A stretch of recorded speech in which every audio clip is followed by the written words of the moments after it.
All right, slow speed as usual, and ooh, combat's gonna get started quick here. The Wood Elves are gonna have a very vanguard-focused army. Wild Riders, two on the left flank. The Wild Hunter Kurnos holding the center rear. Gonna have 5 Dryads vanguarded. Skeleton Horsemen are going to dive down. Look like they're trying to dive into the Dryads, but we'll see if these Wild Riders turn and charge them in turn. Carrion up in the air for the undead forces, but I'm getting ahead of myself. So in the back, got 4 Glade Guard with Starfire Shafts. For the leadership, going to be looking at a Branch Wraith. I'm still in 2v2 mode. I'm like, where's everyone else? I got a Branch Wraith with Foe Seeker, Penumbral Pendulum, Earthblood, as well as the Call of the Woods. And then we have Orion here with Horn of the Wild Hunt, Hounds of Orion, Hawk's Talon, Foe Seeker, and Cloak of Isha. So, for our Tomb King player, we got a front line consisting of Skeleton Spearmen. It appears 4 Skeleton Spearmen to be precise. Or, sorry, 3 and 1 Skeleton Warrior. Going to have some Skeleton Chariots in the back line. Eyes of the Desert, Sepulchral Stalkers, ROR. Going to have a Tomb Prince and Archon the Black. Tomb Prince is going to have the Blade of Setep, Tomb Strike, and Curse of Jaff. And then we're going to have Archon the Black over here, bringing Tomb Blade of Archon, Liber Mortis, Staff of Nagash, and Fate of Buna, Spirit Leech, as well as the Curse and Life Leeching. You got Nehekar Horsemen as well. 2 units of Skeleton Horsemen archers, 1 Skeleton Horseman, and 3 Nehekar Horsemen. So, going into full speed now. Oh, there's actually another unit of Skeleton Horsemen in the back, vanguarded. Carrying or diving into the Glade Guard with Starfire Shaft, but the Wild Hunters or Kurnos are nearby and they should be able to make very quick work of them. Penumbral Pendulum going down, doing some very lovely work here to the Skeleton Warriors, helping those Dryads win in an even more convincing fashion, but Nehekar Horsemen coming in on the other side with these Skeleton Chariots, and they're doing a lot of damage to those Dryads on the Wood Elf right flank.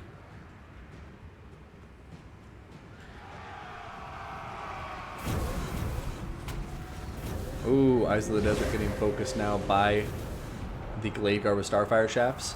Skeleton Horsemen archers diving in there, but Wild Hunters countering their movements.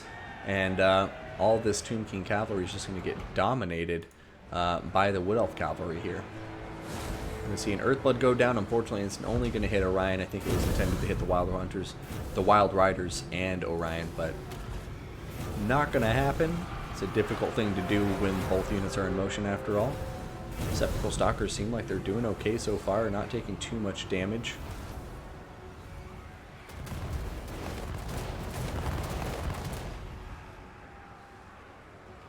These Dryads are still holding on, despite taking a lot of damage initially. It does look like the Wild Riders are over here to support now. Orion coming over here to help out the Branch Wraith in combat against the Tomb Prince. Orion is a beefy dude. He's unbreakable too, so he's not going to be running away anytime soon. And now look at this. The Sepulchral Stalkers have gotten way too close, and oh man, they're probably going to die in a rather expeditious manner now that they're this close, getting shot by the Starfire Shafts. Honestly, I'm surprised they aren't doing more damage, but I guess, yeah, no, I'm not sure why. Anyways, here comes the Tomb King summon, the Ushabti on top of Orion, trying to help out that Tomb Prince in his combat.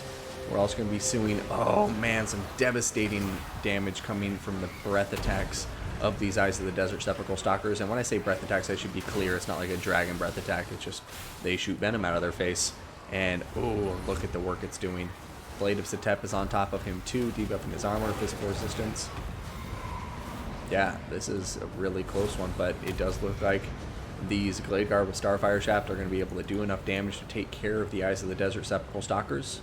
Orion, as tattered as he is still unbreakable, and may be able, yeah, it looks like he's going to be able to pull out of combat from the Ushabti, and the Tomb Prince isn't being too quick in chasing him. So that could be a big loss for the Tomb Kings, losing their chance there to kill Orion. The Arrows of Kurnos going down on top. Not Arrows of Kurnos, the Hawk's Talon going down on top of the Skeleton Spearmen, doing some nice damage. Wild Riders and Orion over here taking out the remainder of the Skeleton Chariots. He is getting Spirit Leeched. But yeah, Sepulchral Stalkers are done for. Shields, sorry, the Wild Hunters of Kurnos are coming over here, getting ready to dive into the summon unit of Skeleton Warriors. And all those archers are still about half health or more, and half ammunition or more. So that's just going to be a ton of damage potential these guys have in their favor. And Nehekar horsemen are coming here to kill them off. We will see if they can shoot him down before they close the gap, but one thing I don't think they're going to be able to do is shoot down this unit of Nehekar horsemen too. So we'll see if some Wild Hunters get pulled over from that side of the battlefield over here to help this engagement, because if Nehekar horsemen kill all of these Blade Guard with Starfire Shaft, then oh my goodness, what a horrible loss for the Wood Elves at a stage in the battle where they have a very distinct advantage. Over here, Arc on the Black getting caught down by the Wild Hunters of Kurnos, some Dryads, and guess who's coming over? It's Orion. He's coming over to finish the business. Orion's going to kill off Arc on the Black, and that's going to cause army losses to kick in, and a first victory going here to our Wood Elf player, Galahad. 133 kills on those Wild Hunters.